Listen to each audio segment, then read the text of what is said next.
Students, ये second chapter है geography का, social study, physical features of India. अब इस चैप्टर में हम इन पॉइंट्स को ध्यान रखते हुए इसकी स्टडी करेंगे।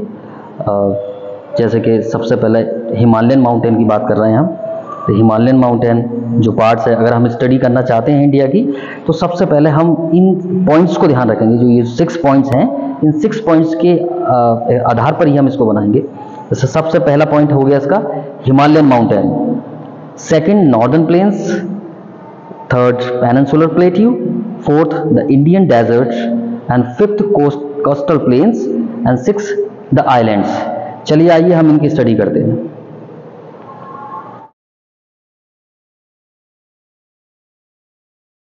स्टूडेंट्स, जैसे कि मैंने बताया था कि सबसे पहला जो पॉइंट है हमारा वो हिमालयन माउंटेन है। अगर हम इस पूरे इंडिया की स्टडी करना चाहते हैं तो सबसे पहले हमें माउंट एवरेस्ट से शुरू करना पड़ेगा। तो हमारा जो सबसे ऊपरी हिस्सा है वो हिमालयन माउंटेन ही है पूरा। और जैसे कि अगर बात करें कि नॉर्थ से लेकर के जो ये साइड है हमारी ईस्ट की, यहाँ तक पूरा हमारा हिमालयन माउंटेन फैला हुआ है। इसकी अगर हम इसकी कुल लंबाई की बात करें तो ये माउंटेन हमारा यहाँ से लेकर के, यानी जो एरिया है ये वाला, ये जम्मू कश्मीर है, और जम्मू कश्मीर से लेकर के यहाँ अरुणाचल प्रदेश तक, और ये नीचे कुछ त्रिपुरा नागालैंड का एरिया, यहाँ से लेकर के ये पूरा एरिया हिमालयन माउंटेन है। अगर हम बात करें तो ये एक आर्क के रूप में, ये एक आर्क हो गई, एक आर्क के रूप में है, जो यहाँ से लेकर के यहाँ तक 2400 किलोमीटर की इसकी लंबाई है, जो कि बहुत ज़्यादा हो जाती है। अच्छा, दूसरी बात, एक खासियत और है कि इस माउंटेन में सबसे ऊंची चोटियां भी हैं। अगर दुनिया की बात करें तो वर्ल्ड में सबसे ऊंची चोटी हमारे इस माउंट एवरेस्ट है, वो है ये यहाँ। ये देखिए, ये एरिया माउंट एवरेस्ट का है, ये सबसे ऊंची है। ये फिलहाल नेपाल में पाई जाती है। अगर इसकी चौड़ाई की बात करें तो इसकी चौड़ाई जम्मू कश्मीर में, ये जो एरिया है जम्मू कश्मीर का, इस एरिया की बात करें तो इस एरिया की ये चौड़ाई 400 किलोमीटर, यानी कि 400 किलोमीटर। इस तरह से यहाँ से ये नैरो होता गया है, और अरुणाचल प्रदेश में इसकी चौड़ाई हो जाती है 150 किलोमीटर।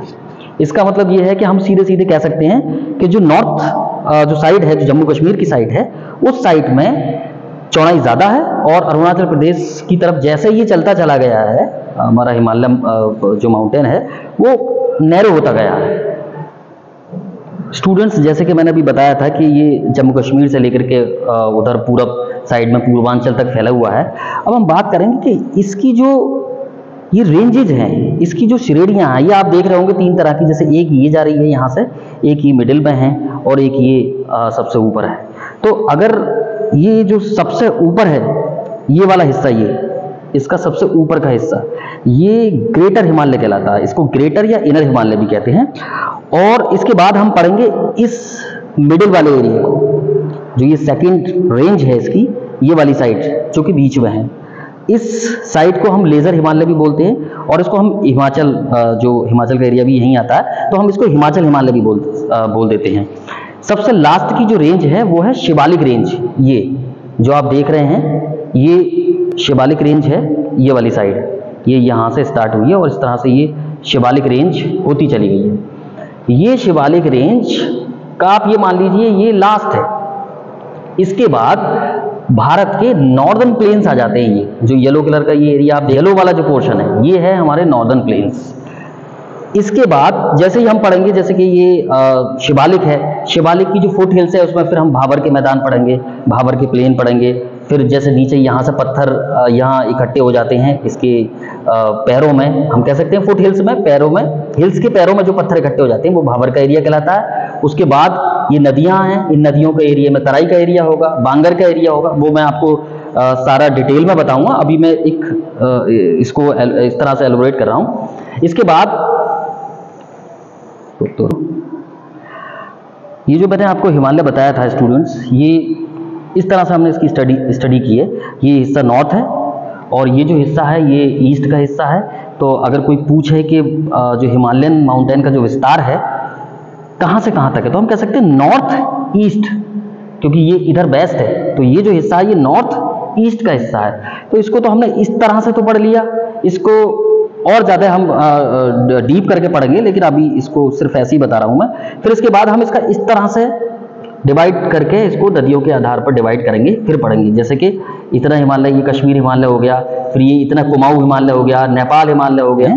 अब जैसे कि मैंने बताया था कि पहले हिमालयन माउंटेन था, हिमालयन माउंटेन के बाद जो सेकंड पॉइंट था हमारा वो नॉर्दर्न प्लेन्स था। तो ये वाला जो एरिया है ये सब हम बताएंगे कि किस तरह से नदियां इन जो ये माउंट जो बने हुए हैं, ये जो हिमालयन पर जो चोटियां हैं, इनसे ग्लेशियर बन करके, ग्लेशियर से यहाँ से पानी निकलता है और ये नदियों के रूप में आगे को बढ़ जाता है। तो अब हम ये पढ़ेंगे कि इन नदियों के बाढ़ के आने से, फ्लड आने से, इन नदियों से, जैसे ये नदी यहाँ से उतरी, अपने साथ मिट्टी वगैरह लेकर के आई और आकर के उसने यहाँ बिछा दिया इस मैदान में। इन सारी नदियों ने यहाँ पर बाढ़ के बाद ये मिट्टी बिछा दी और मिट्टी बिछाने से इन मैदानों का फॉर्मेशन हुआ है। इस तरह से धीरे धीरे जैसे हम इधर को आएंगे तो कुछ रेंजेस यहाँ भी दे रखी हैं। जैसे कि यहाँ की बात करें, ये जो मैंने बताया था आपको अभी कि ये जो ग्लेशियर है, ये सफ़ेद पोर्शन कर रखा है मैंने यहाँ पर, इन ग्लेशियर जब ये पिघलते हैं तो नीचे को नदियाँ निकलती हैं। जैसे कि गंगोत्री ग्लेशियर से ये गंगा रिवर निकल, और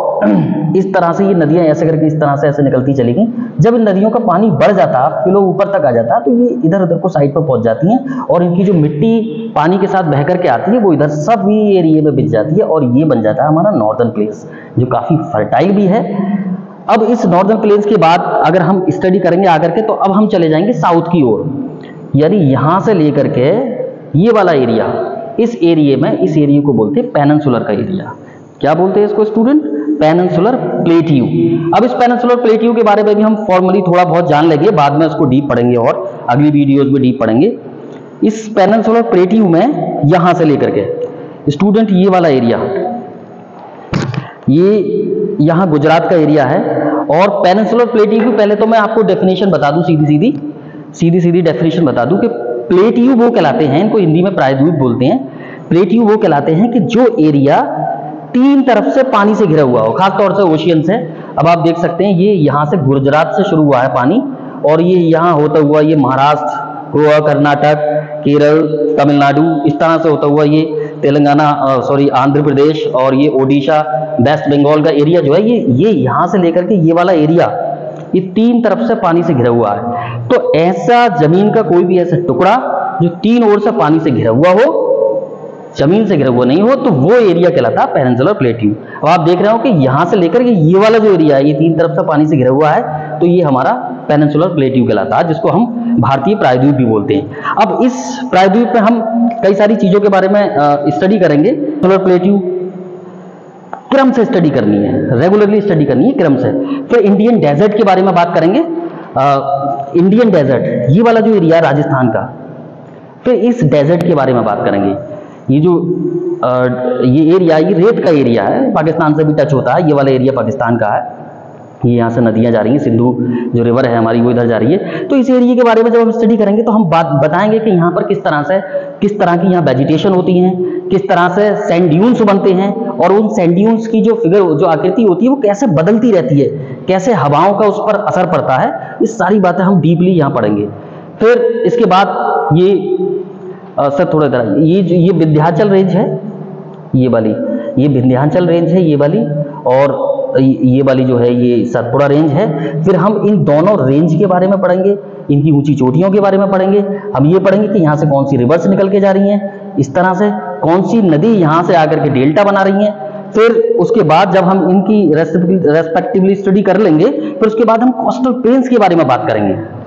ये भारत का ये वाला जो एरिया है, ऐसा एरिया जहां पर समुद्र टच होता हो, जो कि समुद्री किनारा एक तरह से कह सकते हैं, वो कोस्टल प्लेन है। तो हम इन प्लेन्स के बारे में बात करेंगे कि यहाँ का क्या सिस्टम है, यहाँ का क्यों लोग यहाँ आकर के यहाँ बैठते हैं, घूमने आते हैं, यहाँ पर ठंडी हवाएं क्यों चलती हैं, उसका रीजन क्या है। यहाँ के मुकाबले यहाँ ठंडी हवाएं महसूस होती हैं, इसलिए जो घूमने वाले लोग होते हैं वो यहाँ आते हैं और यहाँ बैठते हैं। उसके बारे में हम पढ़ेंगे कि ऐसा क्यों, what is the reason behind that. अब इसी तरह से ये जो एरिया है ये वेस्ट प्लेन है और ये वाला जो एरिया है ये ईस्ट प्लेन का एरिया है। इन दोनों ही एरियाज को वी विल स्टडी सून। जब इस तरह से हम स्टडी कर लेंगे, कोस्टल प्लेन की भी स्टडी होगी, तो लास्ट का जो पॉइंट बचेगा वो हमारा बचेगा आइलैंड्स। तो अब आइलैंड्स के बारे में मैं बात कर लेता हूं। जैसे कि ये आइलैंड्स है, ये आइलैंड है, ये लक्षद्वीप आइलैंड कहलाता है, जो कि अरेबियन सी में पड़ता है। इस लक्षद्वीप आइलैंड के बारे में हम ये पढ़ेंगे कि ये क्यों और कैसे बना है, इसका रीजन क्या है बनने का।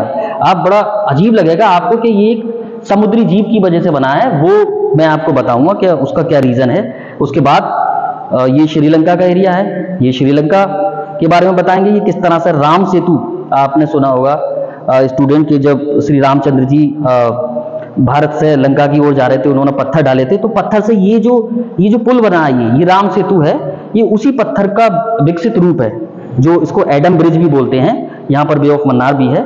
फिर आगे चल करके हम बे ऑफ बंगाल की तरफ को आ जाएंगे। ये समुद्री एरिया है बे ऑफ बंगाल का, यानी कि उधर अरेबियन सी, इधर बे ऑफ बंगाल। ठीक है, अब बे ऑफ बंगाल में ये जो एरिया है, ये अंडमान निकोबार आइलैंड है, ये अंडमान निकोबार आइलैंड है। इस आइलैंड के बारे में हम पढ़ेंगे कि किस तरह से नॉर्थ अंडमान में और निकोबार में बटा हुआ है। इसमें कुछ वॉल्केनोज भी इरप्ट होते हैं, ज्वालामुखी फटते हैं, उनके बारे में भी स्टडी करेंगे अंडमान निकोबार की। और कुछ ऐसी जातियां पाई जाती हैं जो दुनिया से कटी हुई हैं, जिनको शोम्पेन जनजाति बोलते हैं, वहां जाना रेस्ट्रिक्शन है, फिलहाल सरकार ने उसको बना कर रखा है वहां पर। दूसरी बात, यहाँ का एरिया मैं आपको बता दूं, ये जो एरिया है, ये नदियां आपको दिख रही हैं, ये सुंदरवन डेल्टा है। यहां से ये गंगा नदी आई और यहां से ब्रह्मपुत्र नदी आई। इन दोनों ही नदियां जो मिट्टी लेकर के अपने साथ आ रही हैं, वो मिट्टी यहां पर बिछा देती हैं। और ये ट्रीज पाए जाते हैं जिनको सुंदरी ट्रीज बोलते हैं। उस सुंदरी ट्रीज के नाम पर ही यहाँ पर सुंदरबन का डेल्टा इसको बोलते हैं, द डेल्टा ऑफ सुंदरबन। इसकी स्टडी थोड़ी डीप करके पढ़ेंगे, उसका एरिया पढ़ेंगे, उसमें जो पेड़ हैं कैसे, वहाँ कौन से जैसे वाइट टाइगर वहाँ होते हैं, वो सारी चीज़ें हम यहाँ पर पढ़ेंगे। फिर उसके बाद हम इस एरिया की तरफ को आ जाएंगे।